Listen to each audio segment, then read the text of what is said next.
বিকাশ ভবনের সামনে চলছে অবস্থান এবং অবস্থান চালিয়ে যাচ্ছেন এসএসসির চাকরিহারা শিক্ষক শিক্ষিকা শিক্ষাকর্মীরা। আন্দোলনকারী চাকরিহারা শিক্ষক শিক্ষিকাদের সামনে মোতায়েন রয়েছে পুলিশও। এর আগে বৃহস্পতিবারই শিক্ষক এবং শিক্ষাকর্মীদের ওপর বিকাশ ভবনের সামনে তুমুল লাঠিচার্জ করে পুলিশ। আজ সকাল থেকে পরিস্থিতি ঠিক কি সরাসরি কথা বলবো, জানবো। আমাদের সঙ্গে রয়েছেন এই মুহূর্তে প্রতিনিধি ঝিলম করঞ্জাই। ঝিলম, একদমই যে পরিস্থিতি আমরা দুদিন আগে দেখেছিলাম বিকাশ ভবনের সামনে, সেই পরিস্থিতি এখন নেই।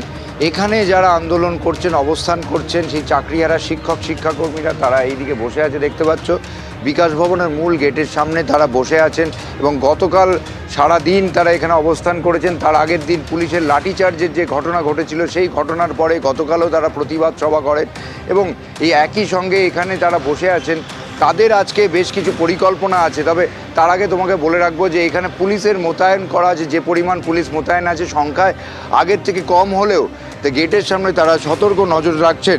এবং আজকে তাই এই যে এখানে শিক্ষাকর্মী শিক্ষক যারা রয়েছেন চাকরিহারা, তাদের বেশ কিছু পরিকল্পনা আছে। কি পরিকল্পনা আছে আপনাদের আজকে?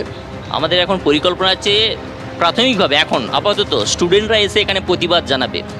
ইতিপূর্বে আমাদের এখানে বসেই আমরা স্কুলে ফিরতে পারছি না, যদিও এখন সামার ভ্যাকেশন চলছে, তাদের এখানে পড়াশোনার ব্যবস্থা করা হয়েছিল এক মডেলিং হিসেবে, কিন্তু সেটা আজকে স্টুডেন্টরা আসবে এখানে, তারা তাদের ভাষায় প্রতিবাদ জানাবে। তাদের প্রিয় ছাত্রছাত্রীরা তাদের যোগ্যতার ভিত্তিতে যে চাকরি পেয়েছে সসম্মানে বেতনে, যাতে তাদেরকে স্কুলে ফেরানো হোক।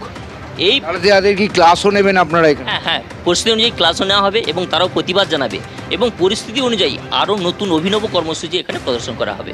বুঝতেই পারছো, দীর্ঘ আন্দোলন, দীর্ঘ অবস্থান চালিয়ে যাওয়ার জন্য তারা প্রস্তুতি নিচ্ছেন। আজকে যেমন জানাচ্ছেন এখানে শিক্ষক, যারা যোগ্য শিক্ষক, চাকরিহারা যোগ্য শিক্ষক, তারা বলছেন যে পড়ুয়ারা তাদের কাছে আসবে, পড়ুয়াদের কাছে তারা যেতে পারছে না, পড়ুয়ারা এখানে আসবেন, তারা ক্লাসও নেবেন এবং পড়ুয়ারা প্রতিবাদ জানাবেন যাতে এই যোগ্য শিক্ষকদের ফের স্কুলে ফিরিয়ে নেওয়া যায়। তবে এলাকায় কিন্তু যারা অবস্থান করছেন শিক্ষক শিক্ষাকর্মী যারা চাকরিহারা, তারা কিন্তু একদম দৃঢ় প্রতিজ্ঞ যে তাদের দাবি আদায় করে তবেই বিকাশ ভবনের সামনে থেকে তারা সরবেন। একেবারে আন্দোলনে অনড় রয়েছেন চাকরিহারা শিক্ষকরা। ধন্যবাদ ছিলাম তোমাকে।